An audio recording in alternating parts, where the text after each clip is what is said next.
This week's astrology is for the big feelers. This week is for the individuals who have been told that they are too much, that they feel too deeply, that their dreams are too big, or any other narrative that has been told to you and sold to you. This week's astrology is around fundamentally disrupting and uprooting those narratives that have been planted within your overall self-concept, your understanding of self. This week, we have Mercury Retrograde in Leo, which is going to be a review around how it is that we speak our truth. Or really, with Mercury stationing retrograde in Leo, the sign of the lion, how it is that we allow this world to hear us roar within our own essence, within our own royalty, within our own shine, really, with this retrograde in Leo. But there is a note around healing our own self-concept when it comes to this week's astrology, and perhaps even going back into the past to see the seeds that have been planted and how it is that they are alive within our current reality. Because Leo is a sign that is ruled by the sun. So when Mercury stations retrograde in Leo, it's answering to the sun, who is finishing out its journey in Cancer, and this week squares Chiron, the wounded healer. So not only are we in a season that is sentimental and nostalgic and feels all of the things, there's a pang of the past with the sun squaring Chiron, and Mercury retrograde is a time in which our viewpoint and our mentality tends to go back to the past, not to get stuck there, but to be able to review our history perhaps through fresh eyes. To be able to review the version of ourselves who was told that they were too much, that their emotions were too big, that they were too difficult, that their needs were too much, that they were too dramatic, that their dreams were too big, they were not realistic. To go back to these past versions of ourselves and to see it with fresh eyes now. And seeing, no, my love, it's not that you felt too deeply, it's that you were an incredibly emotionally intelligent person. Even when you were young, you picked up on energetic and oftentimes psychic data that many other people were not privy to. And that trait of yours cast in other people's viewpoint will lead to a distortion. Somebody else will view that as too sensitive. You can view that knowing what it is that you know now through this lens around, I was just an intuitive in training. I was just stepping into my psychic gifts. I was stepping into my emotionally intelligent nature. And I don't need to hold on to the story that I am too sensitive, that my emotions are too much. Or maybe for you, you've been told that you're too dramatic, that you're too big, that you take up too much space. Whatever it is, it's going back in the past to see, where did this seed get planted? Where did this story take shape? And where can I, as the main character of my journey, Mercury retrograde in Leo, reshape the narrative? See how, did I have to learn some emotional regulation?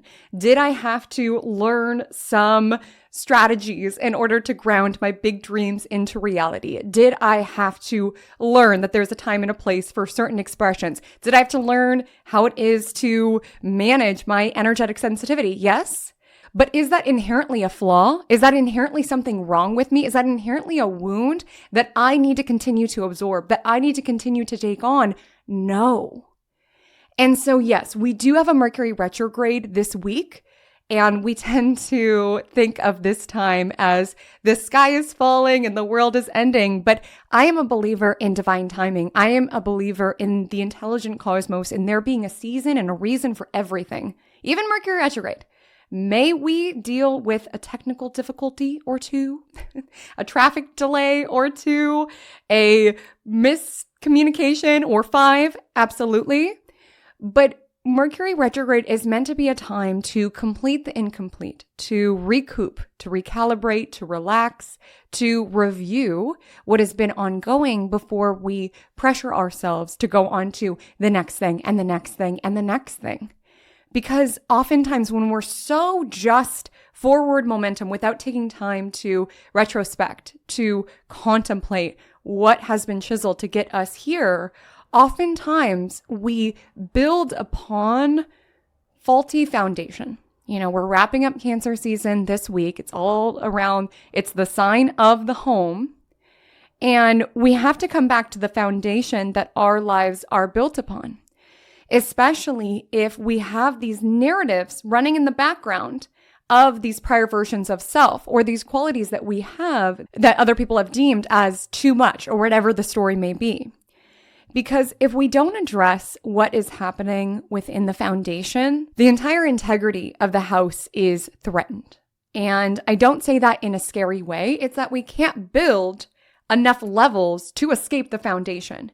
We can't get to a certain height where all of a sudden the problems that are in the foundation cease to exist. It doesn't work like that.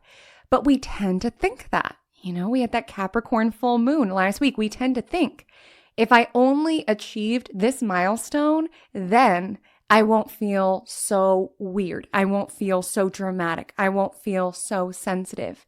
If I only get to this stage of my life, then finally I will feel belonging. Then finally I will feel acceptance. Then finally I will feel this.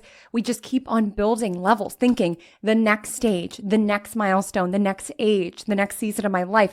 Then these issues and cracks in the foundation, they will cease to exist. It just takes being more and more impressive, building to more and more heights, but you cannot outbuild foundational errors. And so when we have certain stories operating in the background, stories that can inhibit our confidence, inhibit our creativity with Mercury retrograde in Leo, there's nothing within the external world, no milestone, no accomplishment, no validation from anyone that will help us to avoid that work that is needed within the foundation. It is around going back to that version of you and being able to reclaim those traits, because oftentimes we just think, if I only got recognition here, if I only got approval here, if I only got understanding here, then anything that has hurt me will no longer hurt me. And all of those qualities within me, all of those feelings of not being enough will simply disappear. We cannot outbuild, outachieve, outascend the cracks in the foundation. The stories that we have internalized, the wounds that exist underneath. And it can be about going back to that version of you that was told, you're too dramatic, you're too this, you're too much, whatever the story has been. And to give that version of you what it is that they need, because it's not found within the next achievement, within adult you, when it's this layered and it's this stacked. The 11th story won't solve it. The 24th story, whatever season of life that you are in, the next story will not solve it when there is something within the foundation of your soul and the stories that are existing within the background. And this week's astrology can be a powerful time to really review, reflect, retrospect with this retrograde energy, and really see where your own hero's journey has been shaped, where your own ego has been defined, where your own sense of self has been crystallized, and contemplating, is that true about me? So does the typical Mercury retrograde advice still stand around double check your communications and give yourself an extra cushion to get places and be extra cautious when it comes to contracts? Yes, absolutely. But there's also going to be a review at this time around how it is that you shine out your light, and where it is perhaps with the ruler of Mercury retrograde squaring Chiron, you've been told that that is not okay, where you have internalized that you are not okay, your glow is not okay, that it's too much, your heat is overwhelming people, your shine is damaging people's ability to see, your rays are too obnoxious. Whatever it is that you've been told, you are the sun. Your job is to shine. The sun does not internalize these narratives of individuals who were not built to receive it or appreciate it. And imagine if the sun was up there feeling bad, trying to be less hot, and trying to be less big, and trying to be less warm, and trying to be less bright. The sun is a star, it shines. You are the star of your life, you shine. And it's going back and just seeing where it is that you've been putting the power to define you in the hands of someone who may just prefer the moon, who may just prefer nighttime, who may just prefer coolness. And that really doesn't have anything to do with you. And oftentimes those very qualities that have been demonized, that you've been told it's too much, it's too this, it's too that, that is your gift. And it's rewriting that and seeing this as a strength, not a flaw. And so is there work to be done on ourselves? Yes, always. We've got Neptune retrograde in Aries, Saturn retrograde in Aries. So it's not saying that we are flawless and that there's no work to be done. With both of these retrogrades in Aries, it is about being radically accountable around where it is that we have been showing up. But it's reclaiming, ensuring that you are aligning this to your own criteria, not to individuals who prefer the moon and prefer the nighttime and prefer the cold, what have you. But you, as the main character of your story, your job is to be yourself. We've got all of these retrogrades and fire signs. And yes, may there be more of a pull to the past? Yes, we're closing out Cancer season. This is a sign associated with the past. And we've got a Mercury retrograde. So we could be reflecting on our past, dreaming about our past, reading past journals, looking at past photos. Some of us could even hear from people from the past. But it's not about yanking you back to the past and making you feel like that 5-year-old version of you, 11-year-old version of you, 17-year-old version of you who cowered and felt ashamed and internalized what others deemed of you and painted you out to be. It's not about regressing to that version of you. It's about meeting that version of you, giving them a hug, showing them how that very quality that was demonized, that was judged, is so part of your gifts, of your self-expression, of your creativity, and allowing yourself to essentially fix and allowing yourself to pour love into those cracks in the foundation, knowing that it's not about outstorying what is beneath, but really filling in those cracks to really integrate every part of our being. So we will be discussing this plus so much more within our Magic Monday episode for July 14th to July 20th, 2025. I just want to introduce myself just in case this is your first time stopping by my cosmic corner of the internet. Hi, my name is Haley Comet. I'm here every single week to share your horoscope to you, but my vantage point and my goal is to always empower you with this information to co-create with the cosmos. It's not about releasing your power to the powers that be and just feeling cursed that it's a good or it's a bad week. It's seeing what's playing out astrologically. It's reflecting on where that is already alive within your journey. And it's really seeking to align yourself consciously with these planetary vibrations and energetics in order to experience more magic within your universe. That's why we call it Magic Monday. So if that aligns with you, we would still love to have you here in the Cosmic Corner. I want to let you know that this podcast is available on YouTube as well as anywhere else where you listen to podcasts. So if you're falling asleep, if you're driving, if you're walking, just know that that is available for you. But without further ado, let's go ahead and take it into Cosmic Café. My loves, what are we sipping on this week? As you can tell, I've already been hitting my beverage this week quite hard. I have no chill at all when it comes to my juices. Like every other beverage that I make in the Cosmic Cafe, I typically have some chill. Like the coffee typically will make it to the end of the episode. My juices never do. I have to hold myself back, even getting through the intro and not drinking all of my juice because I just love juice and I just love my juicing era so much. So today's juice, past tense, because I've already consumed all of it. It actually was in a bigger cup. I drank most of it while setting up the equipment. And then I had to hold myself back with that tiny cup to at least have some to show you. For this week, it was a carrot, apple, and turmeric juice and some black pepper to activate the turmeric. Ooh, it was so good. And since we're all gathered in the Cosmic Cafe, I thought I would address the elephant in the room. If you are watching via video, you may have already observed the new guests here in our Cosmic Corner of the internet. Meet my new plants. I have not named them yet. I would love to know if you have any ideas for names. I name all of my plants. I'm a Virgo moon. I'm a big plant person. Figgy Smalls, my fiddle leaf fig in my main room is honestly my pride and joy. I am so proud of that fig. If you have a fig, you know how finicky they are, like how particular they are, how dramatic they are. But in light of this week's vibe check, fiddly fig is just being who it is. It just has particular needs. If I was a plant, I would probably be kind of extra as well. But anyways, it took me some time to really speak its language, but now we're vibing. Fiddly fig is growing and thriving and living its best life. But honestly, sorry plants. I truly believe all my plants can hear me, not to be a little too out there, but I sing to my plants. I talk to my plants, so I don't mean to play favorites around all of them. I love all of my plants equally. I just was proud of myself for learning Figgy Small's language because it took us some time to get in the swing with one another.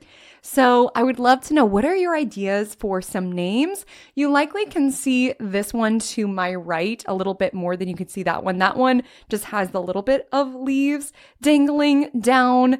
And that'll be kind of interesting to see that if it continues to grow. I wanted to have plants in the cosmic corner of the internet because I just feel like they're just such a great embodiment of nourishment, and how when you take care of something like a plant, you get to witness its growth.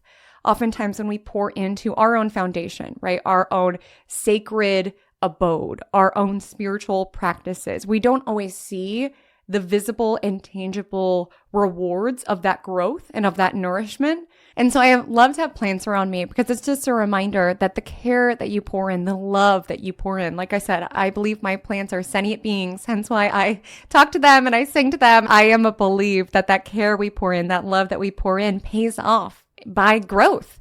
And I believe the work that we put into our spiritual practices, to learning astrology, to learning the language of our own souls, that pays off as well. So I'm super excited to have our new members in the cosmic corner of the internet. They just need names.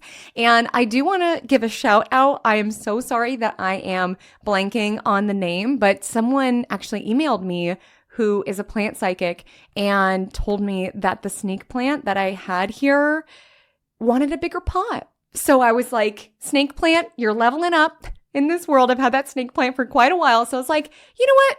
Sometimes we need a bigger pot, right? Sometimes we're in a certain pot that has accommodated our journey thus far, and it's time to level up. But I love this moon pot. So I wanted a new friend to fit in the moon pot because all of my plants are growing so much. And we found the most magical plant shop, and I was so drawn to this plant right away because its leaves look like stars. So it's like, that's just perfect within the cosmic corner of the internet. And hopefully this friend up here, you just continue to see its leaves, maybe subtly at first, but it would be really cool to see if throughout time you see it dangle a little bit more and a little bit more and a little bit more. Again, that visual, tangible representation of growth. Because when it comes to us, we don't see it, right? And sometimes when we don't see something, we forget that it exists. So just remember that next time you're nourishing your plants and pouring love and care and water into them, knowing that their growth also reflects the growth that is alive within you, even if it's not showing up in these visible, tangible ways. So without further ado, let's go ahead and take it into Vibe Check of the Week. So within Vibe Check the Week, we take all of the astrology that is playing out and compare it to a real life scenario. It is not me suggesting that this exact situation will play out within your world, but if you tune into the major themes, dynamics, and vibe, you may see that similar ones do surface within your universe. So a hypothetical scenario that feels like this week's astrology is that we will say it is an aunt of yours' birthday this week, and you and this aunt are super close. You have such a special connection and relationship, and there are some spiky or tense dynamics with many other members within the family, but when it comes to your relationship within your aunt, this is someone that you really feel at home with, that you really feel safe with. And when it comes to celebrating a day of her, you want to make this a big deal. You want to make her a cake. You want to make her a card. You want to throw her a party. You want to give her a gift. You want to make her a speech because you love her so much. And you recognize that life gets a lot more magical when we look for excuses to celebrate. You know, that's something that I love about Leo energy for us to reflect upon with Mercury retrograde in Leo, is that they make little occasions a big deal. It's like, you got a promotion, let's go out, to dinner. Let's have a party. Let's celebrate. Let's dress up. Yeah, we could just be like, yay, and then move on to the next thing. But why would we not seek to bask within this particular moment and utilize this as an opportunity to celebrate you and celebrate this accomplishment? Yeah, someone could look at another birthday and think, okay, just another trip around the sun. But it's like, you made it another 365 days. And that likely could have been a year of challenges and obstacles and growth. Why would we not celebrate this? You are worthy of celebration. Let's take occasions that may seem small and minuscule and let's make them a big deal. Let's hype ourselves up. Let's celebrate life and celebrate those that we love. And so that is very much the spirit that you are in when it comes to celebrating someone who is as dear to you as your aunt. And certainly there are family dynamics that are a little tense, that are a little spiky. Some of you may be wrestling with themes like that. We have the Cancer Sun squaring Chiron in Aries. There might be certain cousins or maybe other aunts and uncles where there's some pain there. There's some comments, there's some digs. And you recognize that throwing this party and bringing everyone together, it does make you potentially subject to some spiky or sticky dynamics that are made even spikier and even stickier because it's so layered, because it's so nuanced, because there's history. Again, for any house, no matter how tall it is built, there is a foundation. It's what it is built upon. No matter how many years that we walk through time, we still have our past. And again, you are not defined by your past. You are not defined by your foundation. But it makes things so much more painful when it's so layered and it's so stacked. Because as you're at your aunt's birthday party and you give a speech and you are just hyping up your aunt and she's crying and you're crying and you're just honoring this big moment of emotional vulnerability and just this outpouring of love, of course, one of your aunts, not the individual with the birthday, but one of your aunts, we'll call her Ophelia. No shade to any Ophelias out there. Of course, snarky Aunt Ophelia has to take this moment, this pure, heartfelt moment of giving this speech at this birthday party and say, ever since you were little, you've always been so dramatic and you had to take every occasion and make it about you. And hearing this hurts. And it's not just the comment that it said, it's the foundation that it's built upon. Again, with Cancer season and Mercury Retrograde in Leo, a lot of us are being yanked back to the past where it's not just the version of you now. We'll say at the time of the vibe check, we'll say that you're 35. It's not just the 35-year-old version of you who is hearing this. It's also reflecting around how you were told this when you were 23, how you were told this when you were 18. Different scenarios, different situations, but same theme. You're too much. You're too dramatic. You make things about you. A moment that was pure and heartfelt and from the best of intentions cast as something that it was not, because it was never you trying to make it about you. It's just when thinking about the sheer love that you have for this person, it felt so big that you didn't know where to put it or how to celebrate this person that you love so much. You wanted to make a speech and make a cake and do this and do that. And you knew that your aunt, the aunt you're very close to, we will say that this is Aunt Sandy, is the aunt that you're really close to. You know that Aunt Sandy loves words of affirmation. It loves people coming together, loves beautiful cakes. Like you are giving love in her love language that again, Aunt Ophelia is saying, you're so dramatic. You're so much. And this is a common theme, a common narrative from Aunt Ophelia, and it hurts. And this very spiky dynamic was something that you were fearful of, was sort of a reason why you didn't want to throw this party and make this cake and make this speech, is out of this fear of judgment. And again, having that familiar, painful feeling of feeling like you wanted to shrink into yourself, that you have done something wrong, that you were too much, that your love and your expression of it was somehow wrong, that you were wrong. Again, with Sun squaring Chiron, where it is that we have internalized messages into ourselves. And for some, with the Cancer Sun energy, potentially from our family or from our home. And again, we always need to consider the source, especially when there's a dominant narrative that we are giving way too much power over us, where we are allowing Aunt Ophelia to deem what is an acceptable way to show love and what is an unacceptable way to show love. Where maybe Aunt Ophelia is somebody who prefers a little bit more privacy. Maybe Aunt Ophelia is somebody who, when it comes to her birthday, just wants to be low key. So within her viewpoint, she's like, this is dramatic. This is too much. And you're giving her that power, her viewpoint, that power. We do this so often, especially when someone has caused us pain. Oftentimes we go back to the source of the pain thinking that is where we will find healing, when it was never Aunt Ophelia's job or responsibility to heal you. Again, Chiron is in Aries. Healing is an inside job. And knowing that sometimes these triggers are inevitable. You knew getting your family together that there may be some sort of spiky situation like this one. You knew that Aunt Ophelia would probably make a dig because that's who she is. But you also recognize that it's not your job to shrink to accommodate Aunt Ophelia.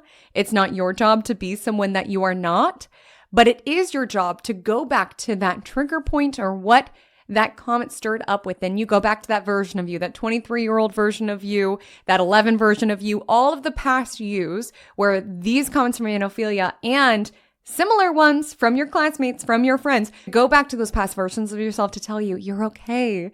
The way that you love on people in this big, loud way is beautiful. The way that you make small things a big deal is beautiful. The way that you care so deeply and that you allow your emotions to pour out of you is beautiful. Do not allow these individuals inability to hold the container of who it is that you are, deem you as flawed or wrong. And do not feel like it's your job to then shrink to align yourself to their perspective. Because maybe you've been through seasons where you have tried to be enough for Aunt Ophelia, where you've tried to get on Aunt Ophelia's good side, where you only felt if Aunt Ophelia would finally give you that approval, that validation that you were looking for, then finally you wouldn't feel so much like an outsider, so wrong for how it is that you are and how it is that you love. But healing is not Aunt Ophelia's responsibility, it's yours. And when it comes to these sort of dynamics, again, it gets so spiky because it's built upon the shared history with Ophelia, but oftentimes it even comes from before that. It's like these familiar narratives and these experiences, and this dynamic and similar ones hurt even deeper because it's so built, it's so layered, because we look for more and more data that reinforce that point around, oh, another person who thinks that my emotions are too much and the way that I love is too much, reinforcing this negative belief that we are carrying about ourselves. And it's knowing that healing is our responsibility, but also defining ourselves is our responsibility.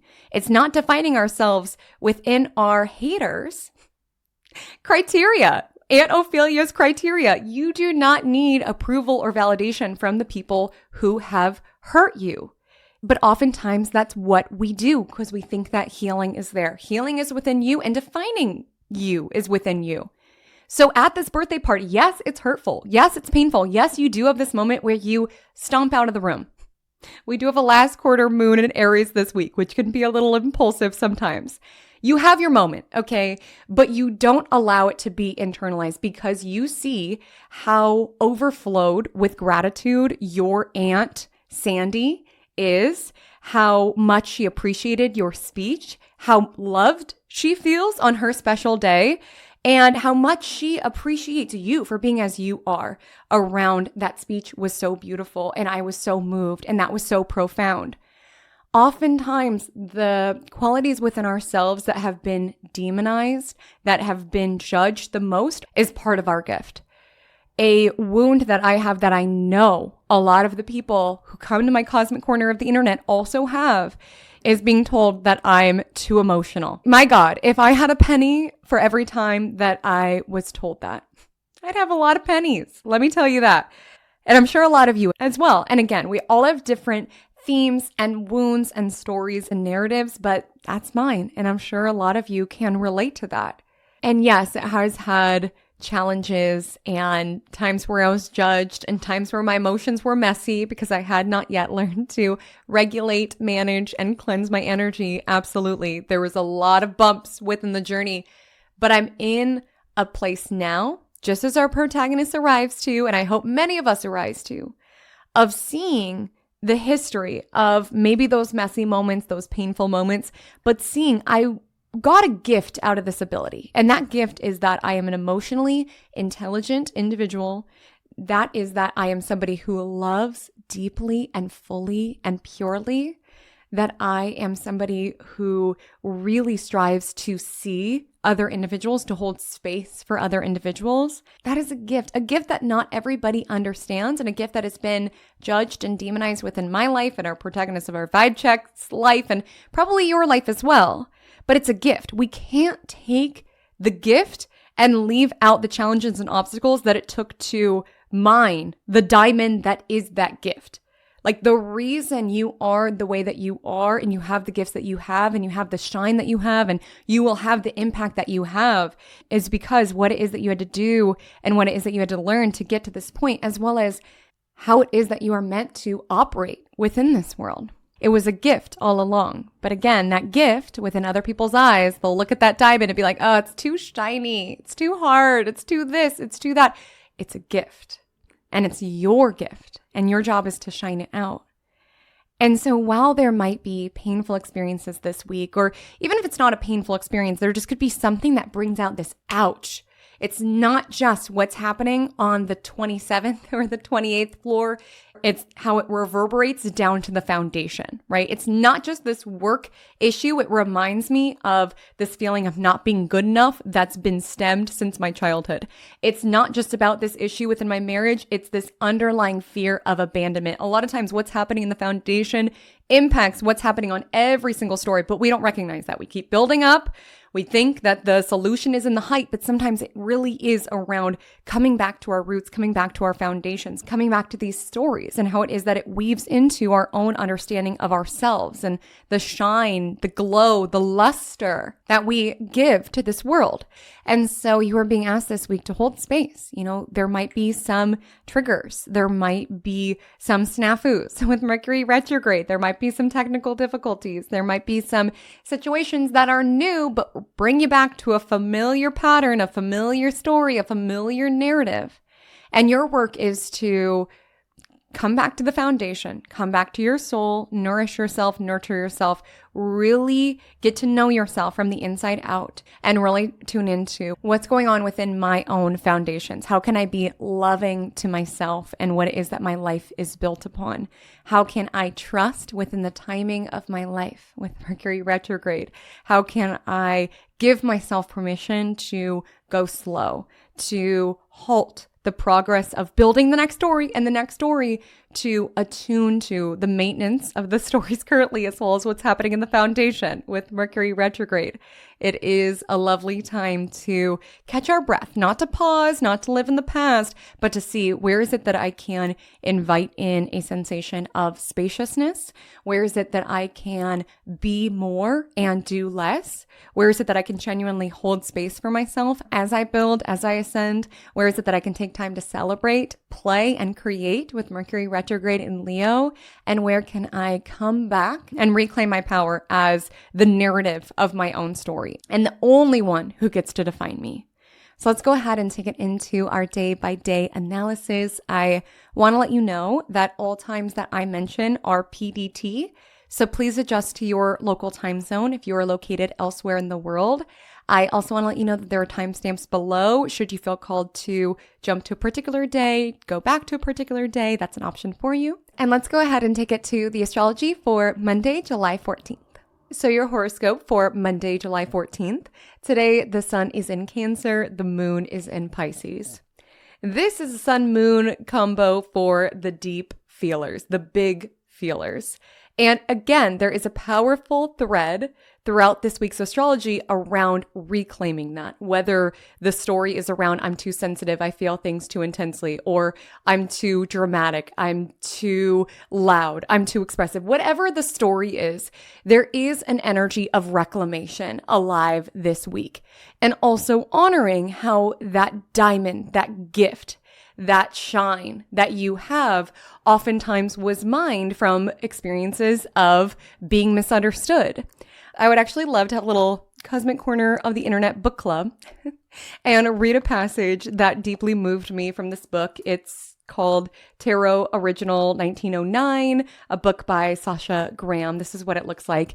Those of you who watch Magic Monday pretty consistently know that I have just been obsessed with tarot for, I think, the past year or so. It's just been intriguing me and fascinating me so much. I cannot read enough books about tarot. And I wanted to read this part about the card, the Queen of Cups, which of course is associated with Cancer, Pisces energies. And this really moved me. So the Queen of Cups is the most empathetic card in the deck. She is the therapist, the caregiver, and the tarot reader due to her ability to look deep in the soul of another person and see them. She carries the ocean's depth of understanding. Her compassionate nature is due to the fact that she's experienced ups and downs, highs and lows herself. She recognizes herself in others when she sees people delighted, dour, and every emotion in between. She's the perfect tarot reader because of her ability to see through the bottom of the situation. She's able to cross thresholds of the imagination, enter worlds of archetype, and receive angelic messages. It is always saying the very words a person needs to hear and backing it up with a genuine desire for them to be satiated and seen. Ooh, how beautiful is that put? And I feel that we've got a lot of Queen of Cups here in the Cosmic Corner. Those who watch my channel, whatever gender you identify with, we've got a lot of Queen of Cups here, okay? And there is such a beauty around being able to access and activate every emotion on the spectrum, where of course it's so painful to have to hold yourself amidst all of the disappointments and sorrows and heartbreaks and heartaches and all of these different colors on the emotional spectrum. Like some of them are challenging to go through. There's an entrance fee to feel things so deeply. But when you activate that very emotion, oftentimes you can really deeply see and understand what someone is going through. Even if it's from a life experience that is very different from your own. Queen of Cups energy and Cancer, Sun, Pisces, Moon energy is, I see you, I get this, because that makes us not feel so alone in these experiences. Because sometimes when we're going through some of those more challenging colors on the spectrum or some of the more challenging emotions within this human experience, we can feel like we are alone in it. And it could be so powerful to have those around us who are therapists, our caregivers, our readers, our aunt within the vibe check, whoever it is, those individuals who are like, I see you, I get it, I've been there. Even if the circumstances are different, I know what that feels like. And that can help us to not feel so alone. And oftentimes those who are the most profound healers and therapists and counselors and just everybody out there who wants to help others, who wants to make a difference, oftentimes they have had hurdles and obstacles of their own. Like I said, there is an entrance fee as it relates to doing this sort of work or kind of being initiated into it, because it just opens you up this new level of understanding, truly. And so absolutely on Monday, it's Moon Day. We've got a Pisces moon. The moon does trine Jupiter in the morning time just before 7 a.m. So there can be an energy around seeing the romance, seeing the artistry, seeing the beauty all around you. Perhaps you are the artist. Perhaps you are the muse. Perhaps you are both today. Perhaps you are beholding the beauty around you. Perhaps you are basking in the beauty yourself. Perhaps you are in flow with your environment. There may be happy tears or sad tears or just feeling the waves of whatever your Monday, July 14th is, and to just be with it as the wave crests and as it breaks, just honoring the reason and season for everything and honoring what emotion is passing through you at this particular moment. Honoring that it is temporary, firstly, as with all things, it's Cancer season. Things are constantly shifting and evolving. And honoring that, as painful as it can be, our sadness can be beautiful. Our pain can be paint. Our sorrows can be substance that we utilize to chisel our craft or our life's work. And, Pisces energy, it's the final sign of the zodiac. And so there is an energy where it is a bit like a shapeshifter. It carries a little bit of each of the signs with it. And I don't say that in a way around like Pisces is the most evolved, not at all. But there is an ability with mutable water to call upon. Some situations may take the essentially strength of a Leo. Some situations may require the savvy of a Scorpio. And a lot of times with Pisces, there can be this ability to shapeshift into different circumstances, or even when it comes to people who are vastly different than themselves, to be able to align on an energy around, we may come from different places, but I know what that feels like, or at least I can connect on that level. I can connect on that vibration. And oftentimes the ability to do that, it's just like that passage says, recognizing ourselves in others. And even if we take in the Pisces, very spiritual, divine energy, recognizing the divinity within all of us and really seeing that within. And so you could be feeling things deeply. And with the energy of the Pisces moon, it does square Venus in Gemini at 12:53 p.m. and then it opposes Mars in Virgo at 9:16 p.m. So there can be that too muchness kind of building and alive, particularly later on in the day. The energy of the Pisces moon squares Venus in Gemini is kind of like that situation within the vibe check where it's like, it's not that deep, right? Because some people like to skim the surface. They don't like to go deep and have this big emotional overflow at this birthday party. Like some individuals would be like, yeah, can we just like chit-chat? And there's a time and a place for everything. But the energy of the Pisces moon squares Venus and Gemini, it's not allowing the levels that other people prefer to float at make you internalize messages around your own depths. And when I say that, I'm not saying that Venus and Gemini is a shallow placement. It just is an energy where we are wanting to flit from person to person, like a bee going from flower to flower or from topic to topic. It's a very curious and oftentimes lighthearted energy. It's inquisitive. It's playful. It's a little bit of a trickster energy. And so with the Pisces moon square Venus and Gemini, it just feels like there might be an energy today where maybe at work or with the client, there's like a desire to go deep where somebody else just kind of wants to float or dance along the surface or go from topic to topic when there's this soulful desire around, can we go deep? Or maybe you're feeling something intensely, but there's a circumstance or a situation or a meeting where you're having to kind of keep things lighthearted. Like there could be a little bit of a push and pull there. And again, with the Pisces moon opposite Mars and Virgo, there's a theme around what you should do, the maintenance, the to-dos, the work, and the energy of Pisces moon, feeling your emotions take you somewhere else, or just intuitively what it is that you want to be doing or crave to be doing, taking you somewhere else. You could feel a little bit more tired. You could feel a little bit more overwhelmed. There does feel to be a little bit of a battle between the soul and the mind, just with the Pisces moon, creating this kind of like very wide mutable T-square with Venus and Mars, as Venus and Mars are in Mercury signs, so very much of the mind. And the Pisces moon is just in the waves of one's emotions and our own intuition and our own vibrations, what have you. There just could be a clash around what you should do, whether it's schedule-wise, work-wise, what is socially acceptable or needed for a situation with Venus and Gemini. And then the Pisces moon, this desire to move in the direction of what feels right or to explore the depths that you want to dive into.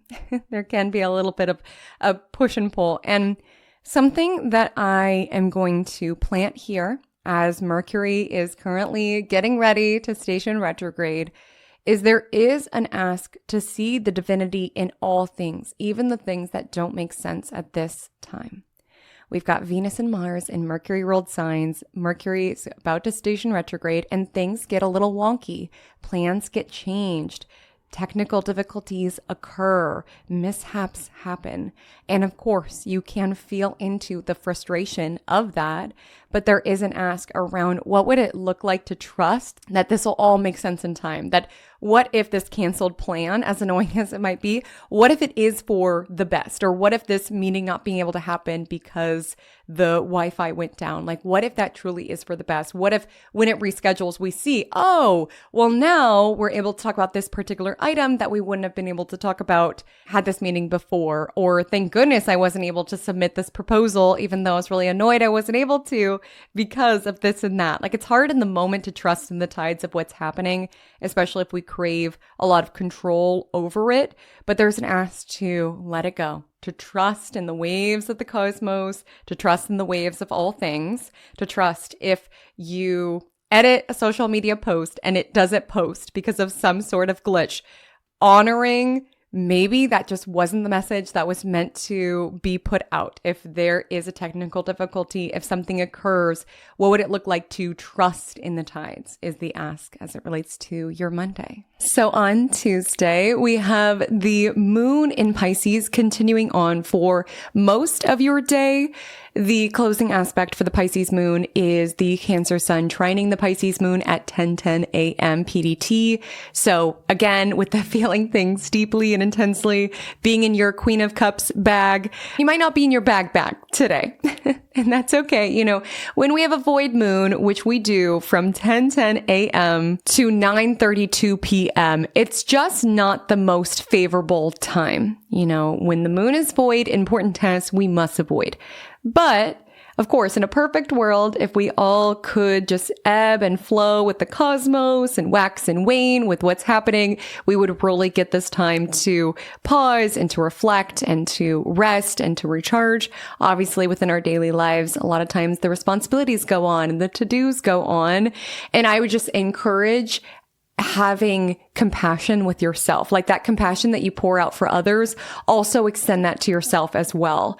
This is such a cliche tip, but it really rings so true. Like truly thinking about, you know, your Aunt Sandy in this week's vibe check, like you would not talk to her the ways that you talk to yourself, right? Like the people that you love the most and you just see them within the purest light of just all of their strengths and all of the gifts that they pour out into the world, you wouldn't talk to them the way that you talk to yourself around, oh, you didn't get anything done, or you're so emotional, I can't believe that you had this reaction, or yeah, your speech was so dramatic, like really beating yourself up. What would it look like to really give that same compassion that you extend to others to yourself? What would it look like to give out of an overflow? What would it look like to give out of an abundance that we have within ourselves?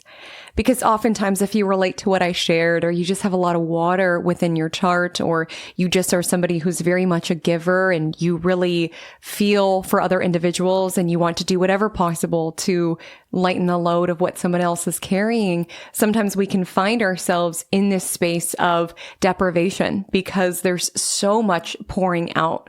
And it's so vitally important in whatever it is that you do, however it is that you pour out into this world, whether you do that within your work, whether that you do that within your family, whether you do that within your community, within your friendships, whether you do that online, wherever it is that you pour out into the collective, it does make the world a better place.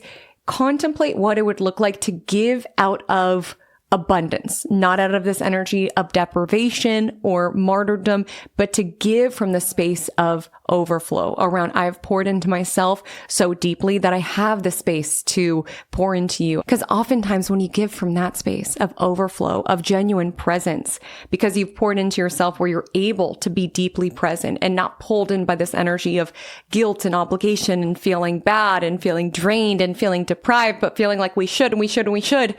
When we really prioritize our own inner waters, we're able to really give that serenity, that joy, that presence, that ability to be seen. And that's what's so magical about this work. And I'm sure for so many others of you, I know there's a lot of individuals who watch me who work in something spiritual or in a healing profession or in a helping profession, whatever it is that you do, it requires you to do the work yourself. Because if you truly care and you want to uplift and you want to pour into others, which is oftentimes why these individuals go into these fields, it is a necessity to prioritize. You cannot give what it is that you do not have. If you are empty, there's nothing to pour out. And so requires you to show up, not just for your work on camera or in the hospital or at your client site visits or within your consultations, within your classes. It doesn't just require you to do the work out there, but in here, because you cannot give and pour out what it is that you do not have. And it's never selfish to prioritize your own waters in order to be that space. And so you could be feeling things intensely. You could get swept away by music and by muse and by feeling today. You could be trying to work, but you look outside and it's such a beautiful day and you just want to go to the beach and be a mermaid. It could be one of those days. And it's not giving those productive anyway. So if there was a day to maybe not do work and go to the beach instead, it would be today. But that is not officially my comet cosign to play hooky. But I'm just saying your emotions, your intuition could sort of guide the way. It's a day to be guided by what feels right, not what makes sense, especially with Mercury getting ready to station retrograde. Logic might get a little screwy. Technology might be behaving a little wonky. Plans could be a little fried. Sometimes you make plans and then the day comes and it just doesn't feel right. There's sort of an ask, what feels right? And trusting in the flow of things. As frustrating as it can be if we're trying to plan for the next moment, it's like Mercury retrograde honestly kind of makes us be in the present, because it's like we might have a certain vision for how our day is going to go, and that's just not how it unfolds. What does it look like to be agile? What does it look like to be nimble around, okay, the current's not going in this direction. Let me follow where the current is going, whether that's my external life and my plans, or even just my own emotions or what I feel like doing, where the day feels like it's taking me. You should come back to some motivation or even some energy when the moon enters Aries after 9 p.m. on Wednesday, July 16th. The moon is in Aries all day long. So we've got a Cancer sun and an Aries moon. And something to know about this pair is that they are both cardinal signs. We have the last quarter moon tomorrow, which is when they square off. And Cancer is cardinal water, so action based on emotion. So there can be an energy around being a little impulsive today. Again, this could be an energy around just getting a vibe around, I want sushi tonight, so I'm going to go for sushi. Or I meant to work today, but I would actually rather go to the beach. Like moving on impulse and sort of that way. But it also could be, as was softly sprinkled within the vibe check, around operating on instinct, like reacting when it came to a situation, like the emotion overtook you. And again, it was built on so much and that overtook you that you left the room. You stormed out of the room. You got upset. You got mad. Again, you did not direct that Aunt Ophelia's way because you recognize that it wasn't truly about her. It wasn't. Even though this has been a complicated and tense dynamic, the amount of pain that it dug up was not all due to Aunt Ophelia. It's just building upon a familiar scar, a familiar wound.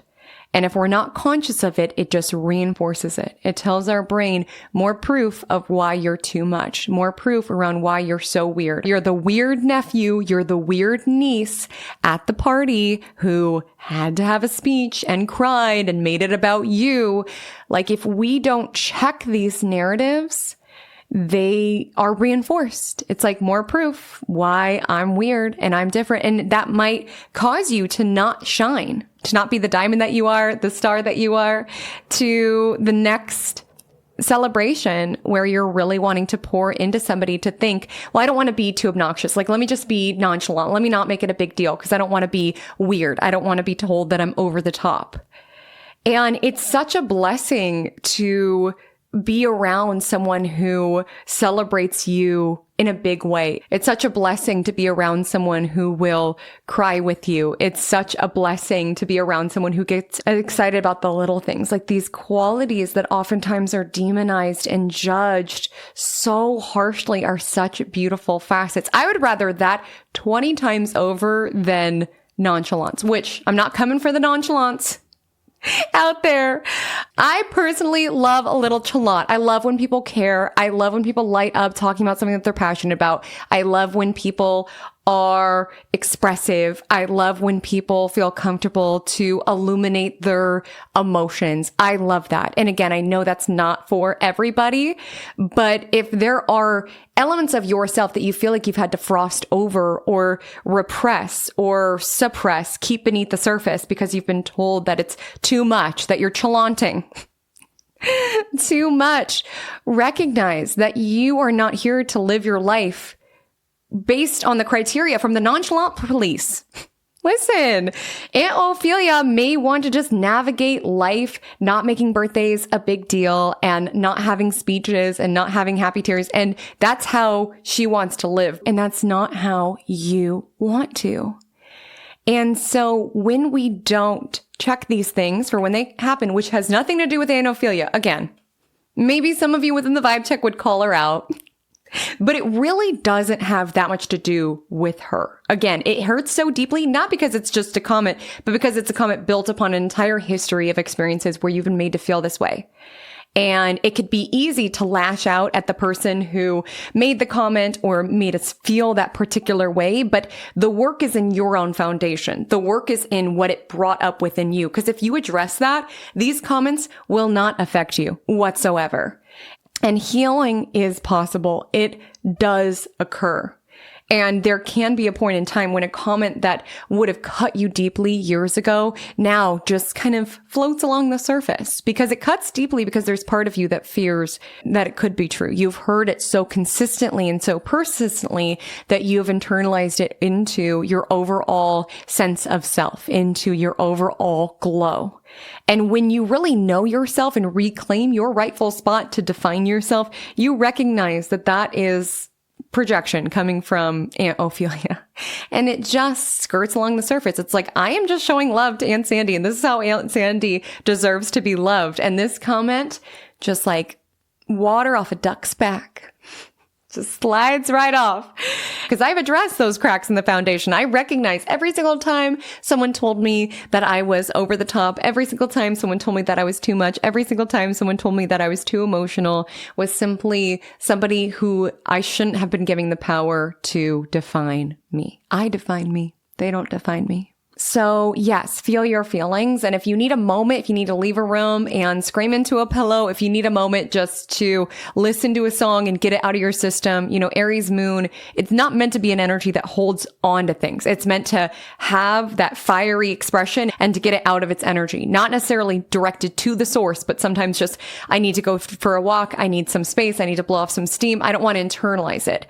Because sometimes we internalize shame or guilt that's not ours to soak up. Like, there's no reason for you to feel embarrassed in that situation. Like, Aunt Ophelia should feel embarrassed. Like, that's so embarrassing to take a genuine, heartfelt moment and to sour the celebration of her sister with just her rude commentary that no one asked for. That's embarrassing. Like, so often we internalize these things as embarrassing. That's not embarrassing at all. Like, if you showed up within a romantic relationship and you were honest and you were kind and you were genuine and you developed feelings and those were not reciprocated and you feel led on and manipulated, you have nothing to be embarrassed about. Like, that person should be embarrassed. Like, if your side of the street was clean, if you showed up with honesty and integrity and you're forthright about how it is that you felt, you have nothing to be embarrassed about. But oftentimes we leave situations like that being so embarrassed, or that we gave it our all, or that we cared deeply, or something like this. Or if we dared get excited when talking about something and have someone be like, whoa,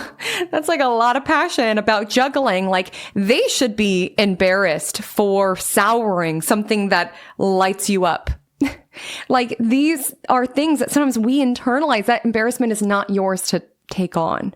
And so, yes, do we have a responsibility to manage our impulses? Absolutely.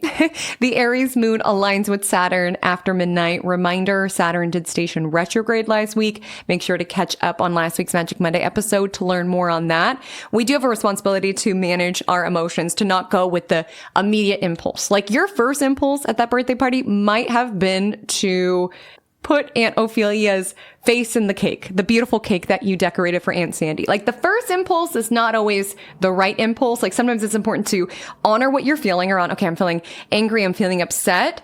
And maybe there's a knee-jerk reaction of what I want to do, but let me take some space. Let me give it an outlet. Let me blow off some steam and then decide how it is that I want to move forward and honoring what is mine versus what's not mine with the energy of the Aries moon aligned with Neptune. Again, internalizing what other people have led you to believe about you, what other people have made you feel about yourself. That's not yours to internalize. And with the moon alignment with Neptune, you also could be dreaming about people from your past. With Mercury retrograde, we tend to be in reflection around what has transpired, not to get stuck there, not to glorify the past or romanticize the past.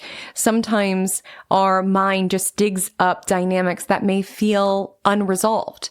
That again, part of us wants to go back to the source in order to get that magical closure or that resolution. But sometimes that also is an inside job, especially with this energy of Aries. Chiron is in Aries, healing is an inside job, Neptune in Aries, finding the spiritual lesson in our experiences is our job. With Saturn in Aries, taking accountability for our role in things is our job. Again, you have a spiritual support team and angels and your ancestors. Like, we have lots of support available. I'm not saying you're in it by yourself, but it is just important to know that, yes, sometimes with Mercury retrograde, it'll dig up dynamics and situations from our past, but it's not that the codes for healing are there. It's taking you there for reflection around maybe there's something that you are trying to find resolution for or trying to make sense of, which is really only something that you can do. So if you are finding like someone is surfacing within your dreams, write a burn letter. Write down everything. Be fierce. Let it out. Aries moon energy. Don't hold anything back. Put it all into the paper. The paper doesn't judge. Like I said with Aries moon, it just wants an expression. It's not demonizing the emotion. It's just putting that emotion into a safe space. Putting Aunt Ophelia's face into a cake, that's not a safe space to direct that emotion. Put it into the paper. Write a burn letter to Aunt Ophelia. Put it all there. And it could be nasty. It could be as mean as you want it to be. Listen, get it out of your system and then burn it. See it disappear and feel the release that comes from that.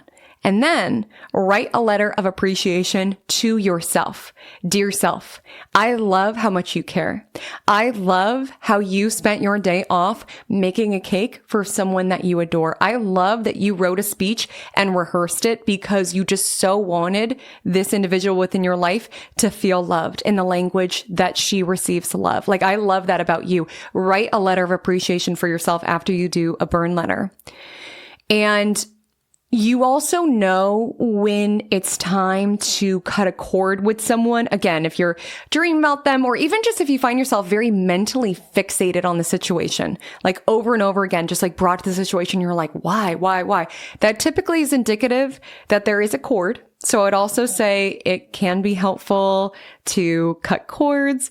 I just got Reiki done from my girl Melly at Reiki City, and she shared with me that Tuesdays and Saturdays after midnight are the best for cord cuttings. Obviously, Tuesday is Mars Day, so that's about severing, and Saturn is Saturn's Day, which is also helpful for banishment. So just a tip, and she recommended after midnight. So if anybody else is just being yanked to dynamics within the past and you're wanting closure and resolution for yourself, do a burn letter, cut the cord, and just reclaim that energy. Pull it back to yourself. I talk about this a lot, but it is important, especially when we have the moon aligning with Neptune. If you get hit by a wave of emotion, if you get hit by a wave of grief or anger or sadness, really check in. Is this mine? I remember I was out on a walk sobbing, as I was doing a lot last year with what I was going through. And I just had this flicker. I was like, is this mine? And just asking that, it was crazy. It was like magic. It lifted. And I went from bawling full body sobs while walking through my neighborhood. My poor neighbors have seen me in quite a state, to all of a sudden completely fine. It was so odd. It was so bizarre, but it's just important to know that a lot of communication is subconscious. We have energetic cords that connect us, even if somebody is not currently within your life. If you constantly feel yourself pulled in that direction, dreaming of that person, again, it's not saying you need to go back to the source of that in order to find the healing. It's just signaling there's something within me that I want to resolve here, that I want to close out here. And that's my work. That's my responsibility. And I just just want to put this here because I love those little milestones of growth and of healing. I celebrated my dear friend Stephanie's birthday. Happy birthday, Stephanie, as well as all of the other Cancers out there. I just adore you all so much. Cancers are the best. And Stephanie lives pretty near me, and she and her husband actually saw me, I think, a time or two on one of my walks, crying. Like, I'm not kidding. I talked about a Magic Monday. She watches Magic Monday, and it was like verified. I really am living what I talk to you guys about within this channel. And anyone who knows me IRL and watches my channel knows that this is me. This is me, the real me. And I'm really living what I talk about on Magic Monday for better and for worse. And last year was for worse, but this year is for better, which is why I bring this up. Because seeing her at her dinner, and I had brought up the crying walks, I'm doing so much better. I don't go on crying walks now. That's testament of my growth, which again, it's like the milestone, like, okay, you didn't cry on your walk. Like, big deal. What an accomplishment, right? But it is. And those are the parts of our healing that we need to celebrate and that we need to hold space for around, wow, I haven't cried on a walk. Like, wow, I saw this person's name in my phone and I wasn't even as rattled. Or wow, this situation that would have really triggered me with Aunt Ophelia didn't trigger me as much. Wow. Like, really holding space for that. When I talk about celebrating, I don't just mean people's birthdays and promotions. I mean moments like that. Moments when you get back from a walk and you're like, wow, I wasn't so sad and felt so alone that I was just sobbing walking through the neighborhood. And I barely even relate to that version of me because I just feel like I'm in such an energetic and emotional different place than I was there. And the Aries moon sextiles Pluto. And this is around honoring our emotional resilience. Honoring that we've had some crying walks before. We have had some hard times. All of us have.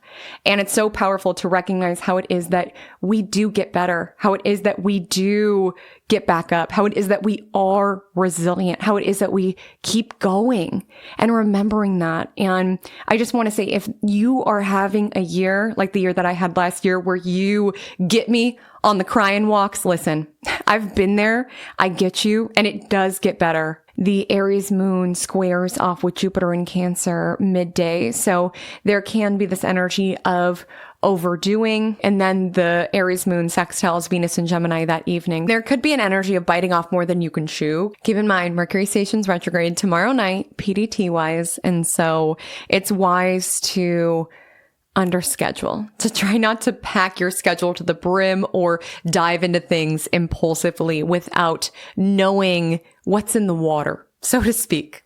Err on the side of caution. So on Thursday, July 17th, I want to highlight firstly that Mercury stations retrograde this evening at 9:45 p.m. PDT, and it stations at 15 degrees Leo, and it will tread backwards until it reaches 4 degrees Leo. So wherever it is that you have 4 to 15 degrees Leo within your chart may be a particular arena of review, refinement, and recalibration over this about 3-week period or so. And again, we have the overarching themes of Leo. So a lot of themes around self-expression, a lot of themes around creativity, a lot of themes around play and joy and leadership and self.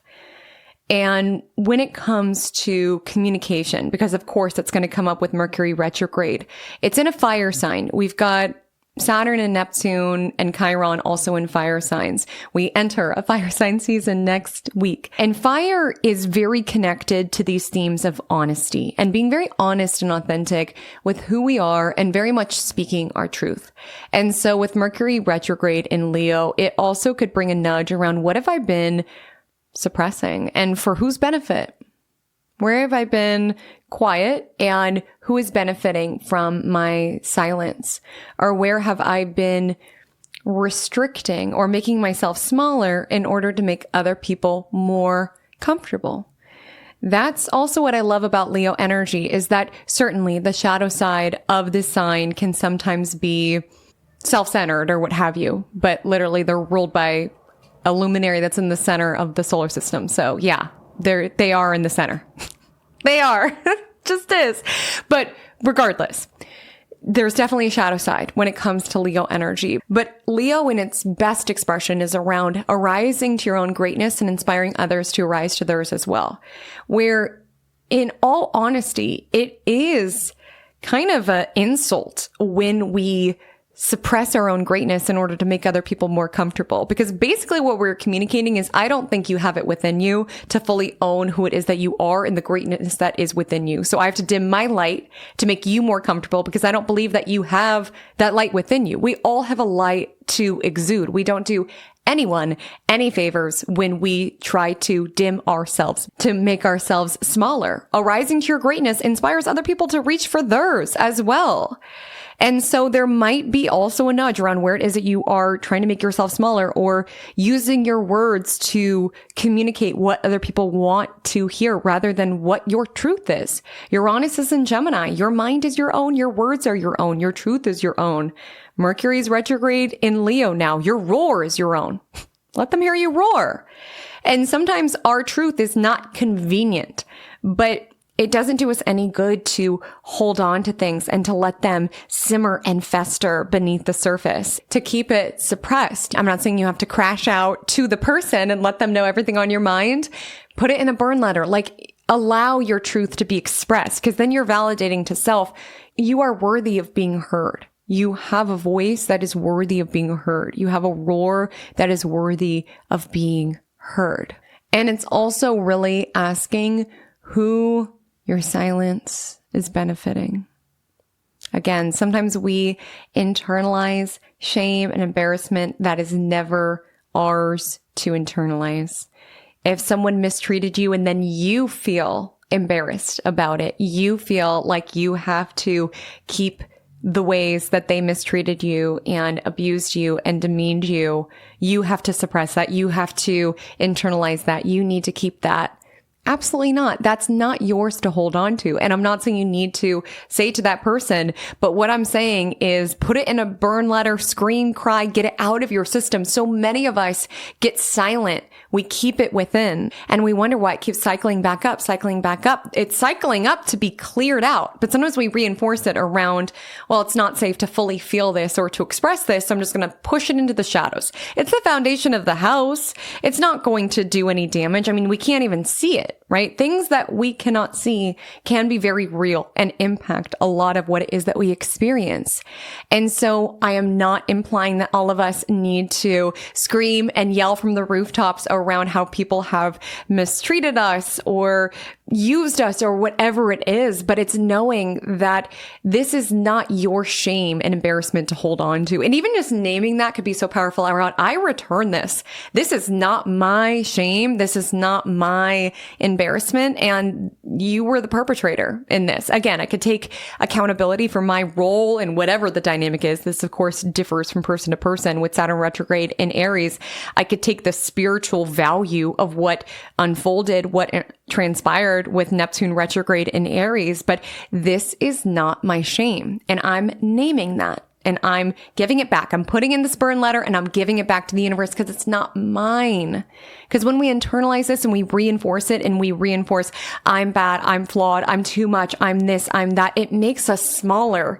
It literally makes us shrink into ourselves because we keep reinforcing it and we stay silent and we stay small around it. And I hope you can hear my heart where I'm saying it's not always appropriate in every situation to, yell it out from the rooftops or to put it into, a 3-hour YouTube video or whatever it is. But if there is a situation where you recognize this is impacting my sense of self, this is making me feel small, this is making me feel sick, I need to voice this. Even like venting to someone that you love, putting it into a burn letter. It's giving words to the version of you who may have felt voiceless at the time.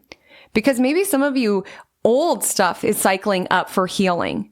Sometimes when we're dreaming from people from the past or we are just ruminating on a particular situation over and over again, even if it was far enough, we again reinforce this cycle of self-hatred or demeaning ourselves by saying, gosh, how am I still holding on to this? I really am an emotional mess, aren't I?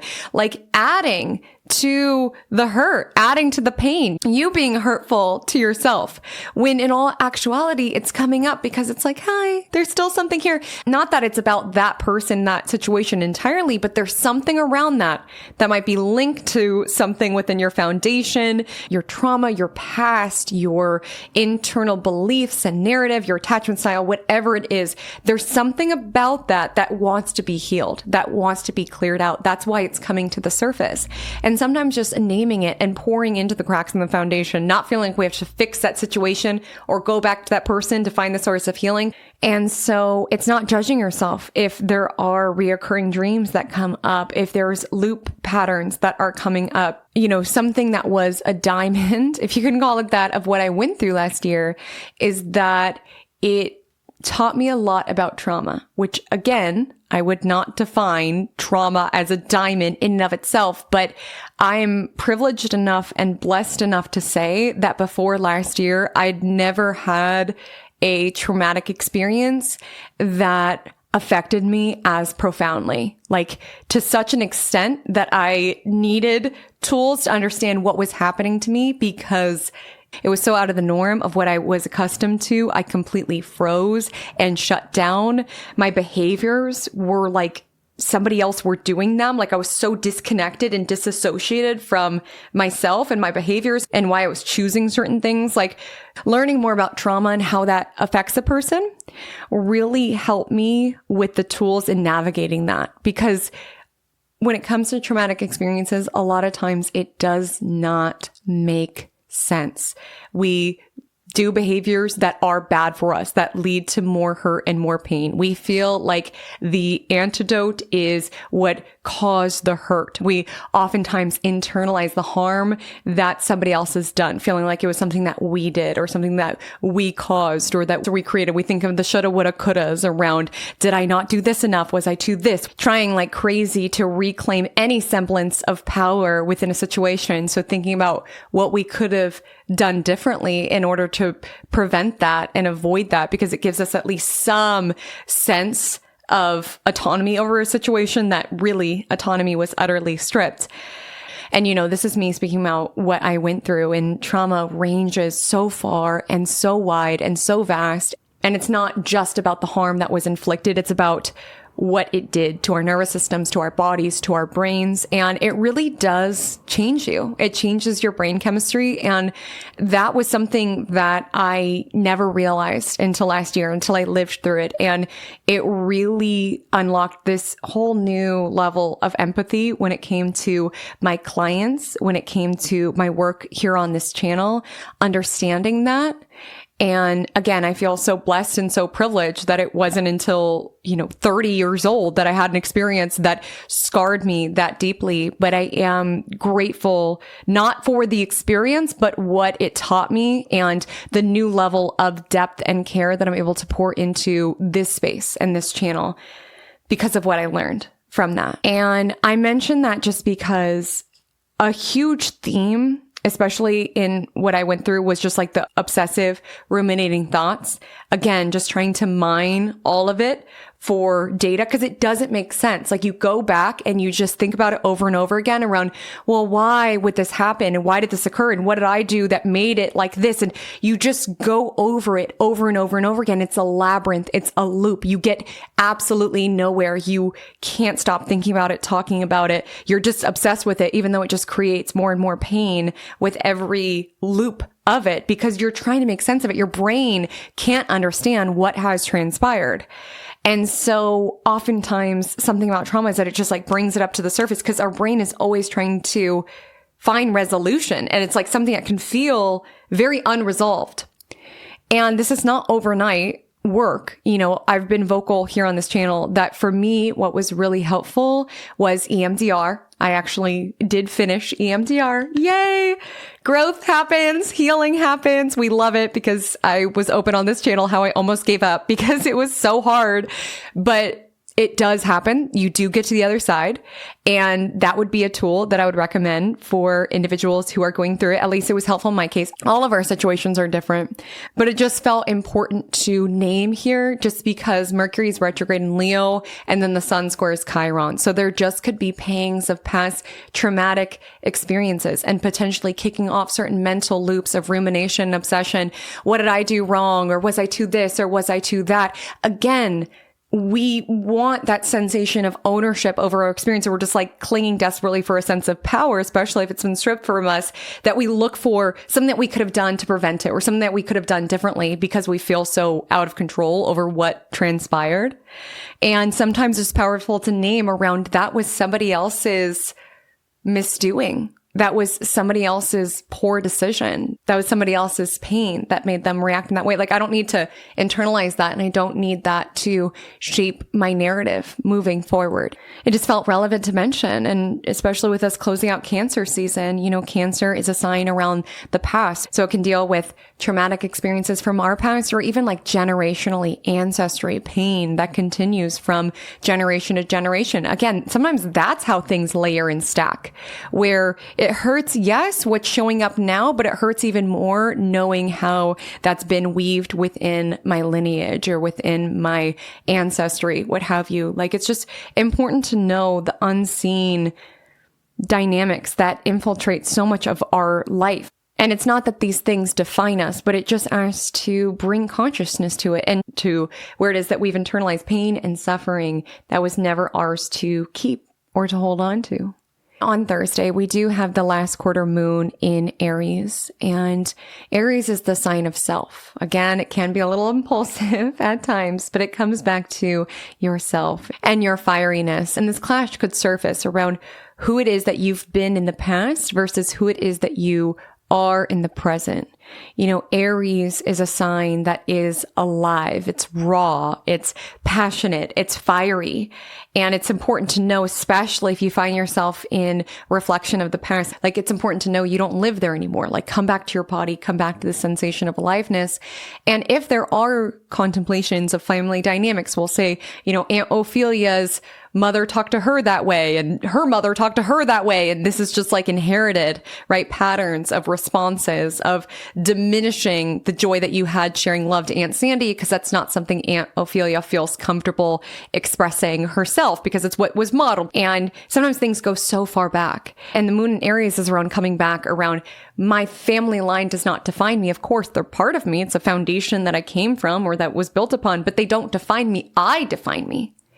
And so with the last quarter moon in Aries, it's letting go of what's not yours to internalize and hold. And again, maybe this has to do with family structure. Maybe this has to do with emotions that you're feeling into around, this is not mine. Let me get this out of my system. Maybe it's coming up just around like psychic, energetic data around, this is not mine. Let me cut this cord. Let me return this back to sender. Like, it is important to have that energetic maintenance in order to get back to your own energy, like that sensation of vitality and presence and aliveness, excitement, exhilaration. And with the last quarter moon in Aries, there just could be a nudge around what it is that you are letting go of in order to be more you within the most raw version of yourself. You were 5 years old making speeches for those that you loved. You were 11 years old making cakes for the people in your life that you adored. Like, this has always been you. That is such a win when the person you used to be is still the person inside of you. Okay, that is a win. When you can get back to your most raw version before the world told you that you were wrong to be the way that you are. There just could be a nudge around releasing what is not you to get back to the rawness of what is you. And again, reclaiming the story of that. After midnight, the Aries moon trines Mercury in Leo. What is the messaging around self? And what is mine? And what am I returning? To a very practical level on Thursday. Yes, there can be chatty, curious energy in the morning time. We do have that clash between the moon and the sun in the evening time. So there could be fieriness, frustration, impatience could absolutely be alive. And it's coming from a deeper place. The moon aligns with Chiron that evening. We have Chiron aspect over the weekend. And so sometimes there's just layers of hurt and pain, and not all of it is always visible, accessible, or even logical, right? With Mercury retrograde in Leo, sometimes it doesn't always make sense. And sometimes our knee-jerk reaction around, I want to push Aunt Ophelia's face into the cake. I want to, lash out. I want to have road rage. Sometimes we have like a knee-jerk emotion of anger because that feels safe in some way. So there can be an energy of tenderness, rawness alive in your evening. On Friday, July 18th, Mercury newly retrograde in Leo sextiles Venus in Gemini at 6:37 a.m. PDT. We love a Venus aspect on Venus Day. And this could be a time that you strike up a conversation with someone from your past. Could be. I'm not saying that's what you need to use this astrology for, but there is this energy of reflecting on the past with Mercury retrograde in Leo and with the sextile to Venus in Gemini, reaching out in this curious way around, how are you? How have you been doing? Even in a lighthearted way. It's giving like a Facebook poke. Remember when pokes were a thing? What was that? Like on Facebook, you were able to like poke people? Like the Gen Zers probably have no idea what I'm talking about. Poking and like poke flirting was absolutely a thing in my day. And that's what this is giving, because the energy of Venus and Gemini, it's chatty, it's conversational, it's curious, it's lighthearted. So maybe there's a dynamic that's layered and nuanced, but there's almost like an energy around not wanting to talk about the real in a sense. That frustrating energy when someone spins the block or is like, how are you? And just like acts like it's all cute and things didn't leave out the way that they left out, and they're just trying to beat around the bush and just act like time is an apology. It's like, yeah, no, there's a place for chatty and conversational. And if there is a dynamic that's layered and there's pain and there's things to unpack, that's not always the avenue to just sidestep it or act like it did not exist, to just act like there's not a crumbling foundation, like issues within the integrity and within the connection. That's only a message for a couple of you. For some of you, it's like a welcome nudge around, how's that guy that I used to go to college with? I wonder how he's doing. I wonder how his carpentry business is going. Let me look at him on Instagram. Oh, he's actually doing great. Let me reach out and DM him and just see if he wants to grab a coffee on a friendly vibe. Like that could be the energy, just someone coming into your mind, and it's not like painful and layered and heartache. It's just like, how are they doing? I want to reach out. Or you have a dream with someone and you're like, I haven't thought about them in a while. Let me like look them up on social media. You might not even reach out to this person. You could just be looking people up on social media, just like curious, like what are they up to again? Because it's like, yes, people sometimes get dug up with Mercury retrograde. We're just thinking about them. We dream about them. It could be someone random that you're just curious about. With the sextile to Venus and Gemini, of course, Venus and Gemini answers to Mercury. And there could be an energy of reading old journals or reflecting on old poetry that you've read about somebody, or even just thinking about the narrative that you've shaped around yourself or even around your love life. The loops that you have playing around this always happens within relationships. I'm too much. I'm too this. I'm too that. And it's seeing if you can choose a different story or choose a more positive belief around that, not internalizing it. Like, are you really too much, or were they not enough? Do you feel things too deeply, or do they just have the emotional intelligence of a potato? The questions. I'm just asking questions. Venus is in Gemini. I'm just a curious gal. I once went to an intuitive and I asked her about a particular dynamic. And this is not me shading this individual. All love, we're on our own journey. But when bringing up this dynamic, she explained it like this. She's like, okay, Haley, you are like a Crayola crayon box with 75 crayons, all sorts of different pinks and purples and blues. And that's just how you live life. Doesn't make me better than other individuals. There are some people who have 150 crayons in the crayon box. That's just how it is that I navigate my life. Those are the colors that I have at my disposal and the colors that I use by which to paint. And the individual that I questioned about, she described as having 15 crayons in the box. Not a slight to this person, just their journey, the depth in which they want to feel within this experience, the spectrum that they have access to, what it is that's in alignment with their path. They simply have 15 crayons in the box, so to speak. And she asked me, she said, do you really want to live your entire life trying to describe magenta to somebody who thinks you're talking about red? Mind blown. you're listening via podcast, mind blown. Hearing that, I was like, oh, yeah, because I was just trying to explain magenta and how I felt and what I needed and all of these things. And it just like wasn't coming through. Not a slight to this individual. It's just like from their field of reference, from their capacity of emotion, they're like, you mean red? And I'm like, no, it's magenta. It's this, it's da. And they just have the crayon to color with me. And that's not against them. And it's not against me. It's just sometimes we feel like we're too much. Like our magenta is too dramatic. Like, why can't I just be red like the other crayons? And it's like, you weren't meant to just be red. You're meant to be magenta, and you're meant to be someone who celebrates you within the beautiful magenta that you color within, and doesn't make you feel flawed that you're not just red. So again, not everybody is going to hear from someone from your past. You could be thinking about people from your past, writing about people from your past, doing a burn letter about people from your past. Listen. Mercury retrograde is a time of completing the incomplete. And sometimes it's just like those mental loops or those stories or those narratives that we just want to create our own closure around. It can be helpful. So maybe even if you're a writer, like write an ending scene. If you didn't feel like you got that closure conversation in real life, write it in a fictionalized version. Like give yourself the answers that you need. Of course, curiosity could drive a lot of it with Venus and Gemini, but sometimes you just got to create your own story with Mercury retrograde in Leo. And again, it doesn't always do good to like creep on the social media of someone from your past. I just feel like some of you are going to be tempted. You're going to be curious. I want to see what they're up to. Some of you could find something that you don't want to see, but gives you the nudge and the clearance that you needed to move forward around seeing, okay, they're in another relationship. Like this gives me full permission to move on, to keep moving forward. Or like, wow, they have a really unfortunate haircut. That gives me the clearance to move forward. You know, I never recommend snooping. I never recommend keeping people who you're actively trying to heal from on your social media or tethered to you whatsoever, digitally or otherwise, simply because it just reinforces the neural connection. Even if you don't converse with them, if you're worried, did they check my story? Are they seeing this? Every time you think that, you are reinforcing that neural connection.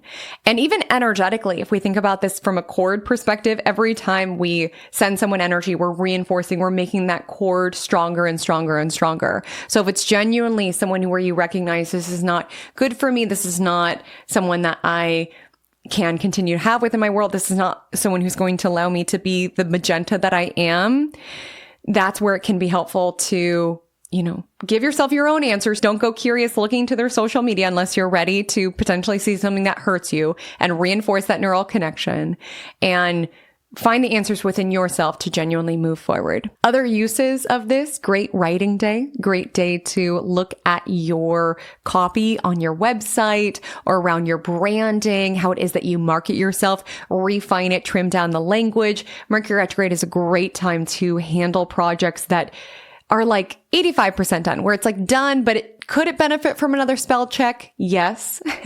Are there parts that are a little sloppy? Yes. Are there offerings that you want to update the language on? Yes. This is a beautiful time to handle that. And not just on the words utilized, but also the beauty of it, the design of it, with Venus highlighted here. And other events on Friday, I want to let you know the moon enters Taurus after midnight. We love a Taurus moon on Venus Day. So there is an energy of loveliness, speaking lovely words, indulging in lovely experiences and food, and really giving all of your senses a treat. You heard my warning on snooping. You know what happened to the cat, okay, and curiosity. Venus and Gemini may be curious. Sometimes we snoop and we get our feelings hurt. Okay, you've been warned.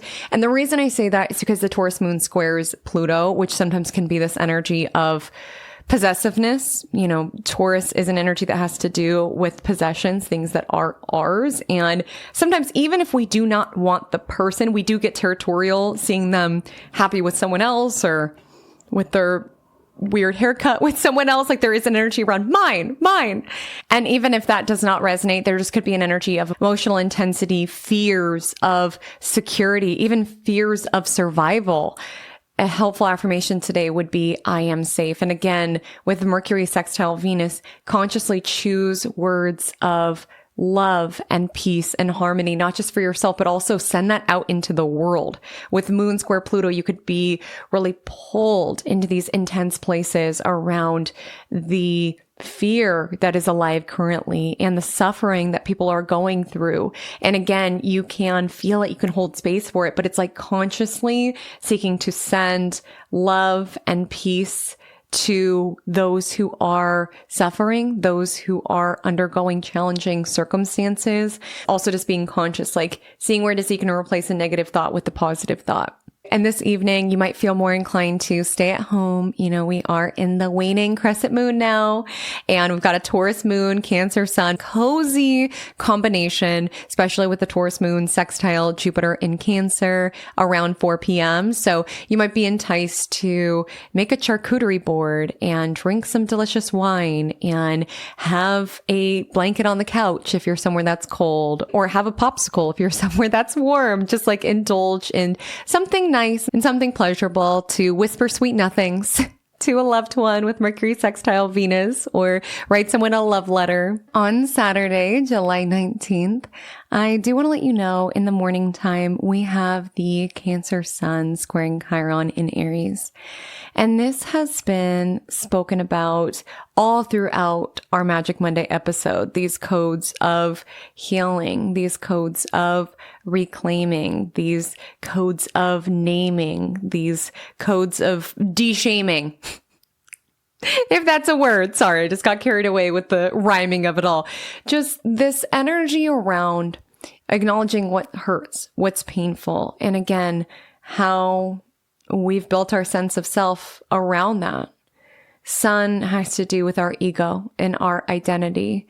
And with the square to Chiron, feeling like I'm wrong for being how I am.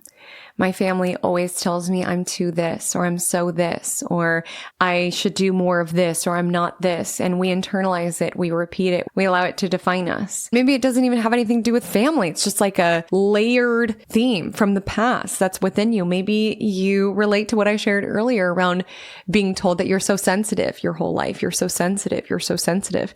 I used to truly and honestly believe sensitive was a bad word. I thought it was a bad word because of the context of which I heard it. Around, you're so sensitive, you're so sensitive, you're so sensitive. I didn't realize that it could be a positive word until I was gifted.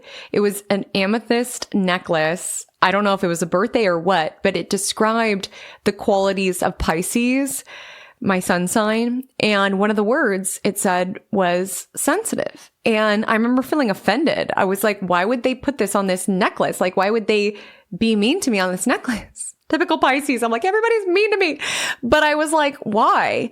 And then I learned that being sensitive can be such a beautiful gift, truly, because you are so tapped in a lot of times. You are so emotionally present. And I know I would not be doing this work had I not been as sensitive as I was. It's powerful to go back to those experiences that have come up within my past, of those times that I felt I am too much. I feel things too much, and to go back and be like, my love, you simply just have this gift at your disposal. You have this tool and you have not learned to use it, and that will come in time. And it's like, rather than judging and finding my 5-year-old self and 11-year-old self and all of these like core ages where these stories were imprinted, rather than judging them and saying that they're cringy, which again, I was very cringy, but I'm not going to add to the hurt that was layered upon me. I'm going to go back to those versions of me and hug myself, because I recognize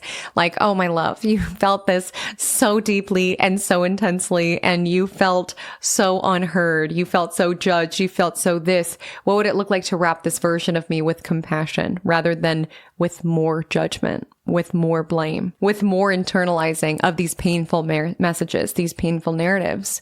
And again, yours may be so much different. Maybe it wasn't that you were too sensitive. Maybe it's like you weren't this enough. You weren't that enough. Whatever it is, Mercury retrograde in Leo, it's really contemplating those narratives happening in the background, because a lot of times when we do not bring these subconscious themes to light, we will subconsciously repeat patterns, whether it's family line or just within our own experiences, trying to find that resolution that remains open-ended. And so it's just important with Mercury retrograde in Leo, get back to your heart. Leo is the heart space, your heart, what lights you up. Do not let anybody make you feel ashamed for what lights you up, for how it is that you express love, how it is that you share love. Again, Aunt Ophelia was looking out at that party from her framework as a red crayon, and you and Aunt Sandy were in the energy of magenta. And of course, there is an energy around not understanding. It's like it's different colors. It's just a nuance and a depth that Aunt Ophelia does not have access to. And by the way, I'm not judging anyone or saying that people who feel things deeply are superior in some way. All I'm saying is we have different journeys.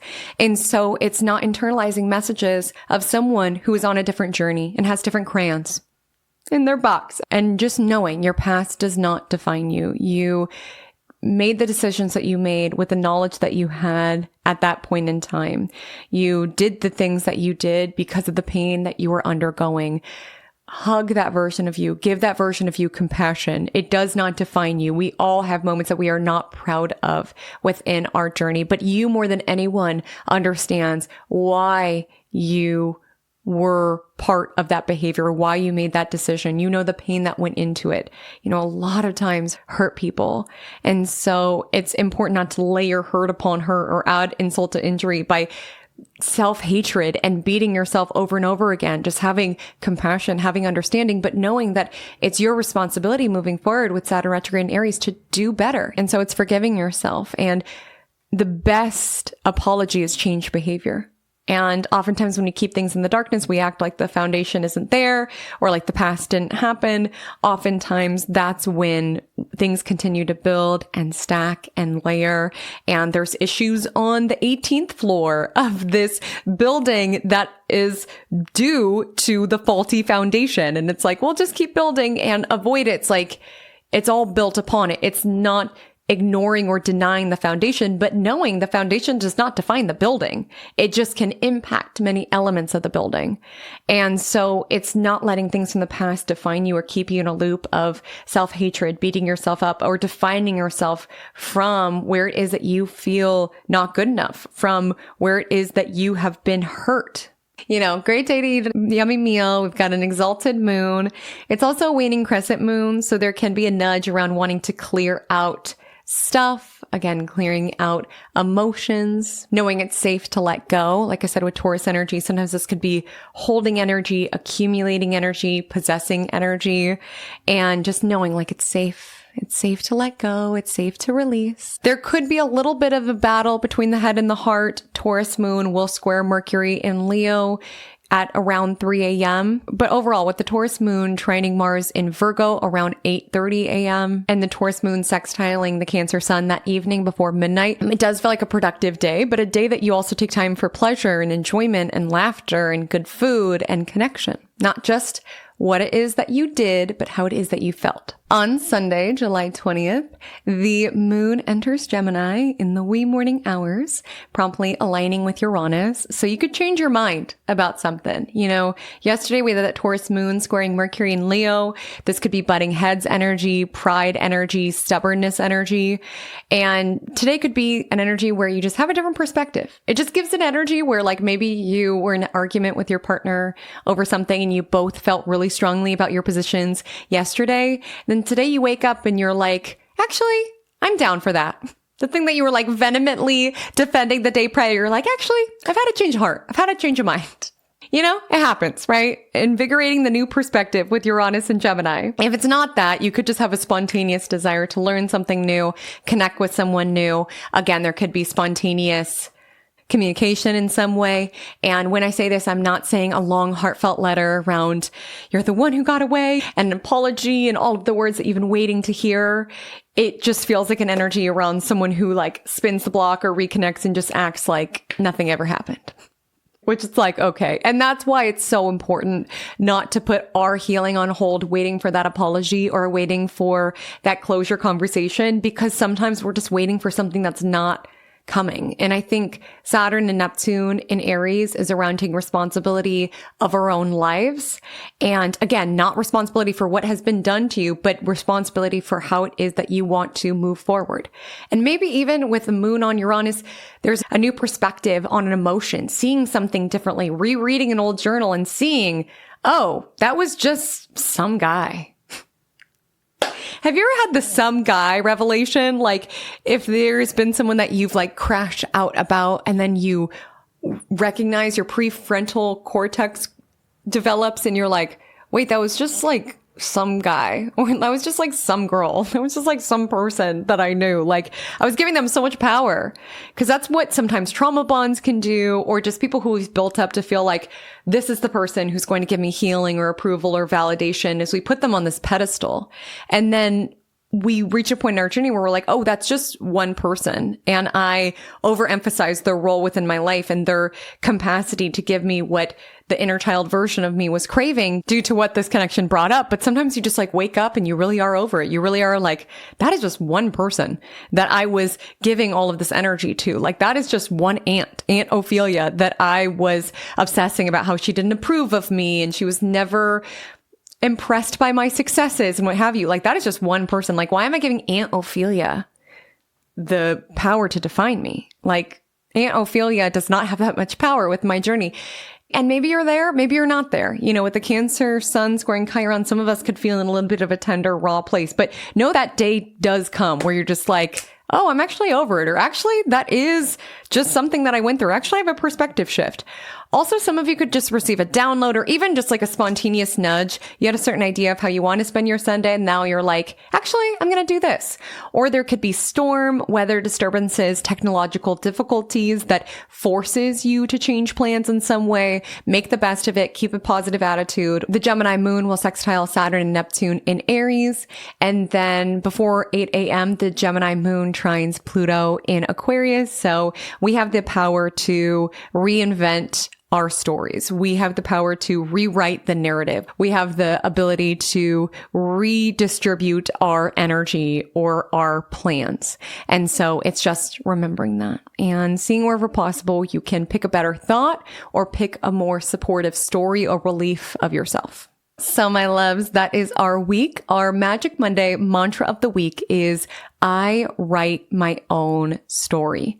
You define you. Nobody on this planet has the ability to define you, regardless of what people have said about you, how people have gossiped about you, what people have assumed about you. You know you. You know your heart. You know your history. You know the trials that you have endured. You know what it is that you had to overcome. You know it more than anyone else. So why are you being so mean to yourself? Why are you allowing other individuals to judge you by your own cover, that you forget all the contents within the rich narrative of your own story, of your own book?